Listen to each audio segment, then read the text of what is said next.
Snyder ATV 312 Mitsubishi গড 2000 Modbus RTU communication. এখন দেখেন আমার বিএপিটি এখন রিভার্সে চলতেছে। এখন যদি আমি ফরওয়ার্ড কমান্ড করি, এখন আমি ফরওয়ার্ড কমান্ড করলে আমার বিএপিটি এখন ফরওয়ার্ডলি চলতেছে, ফরওয়ার্ডলি চলবে। এখন যদি আমি ফ্রিকোয়েন্সি চেঞ্জ করতে চাই, চেঞ্জ করতে পারবো। সাপোজ আমি এখানে 400 দিব, 400 আমার 40 হার্জ আসবে। এখন দেখেন আমার 40 হার্জ চলে আসছে বন্ধুরা।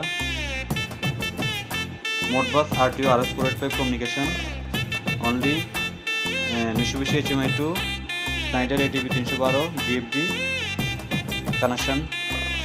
কানেকশনটি দেখাচ্ছি আপনাদেরকে।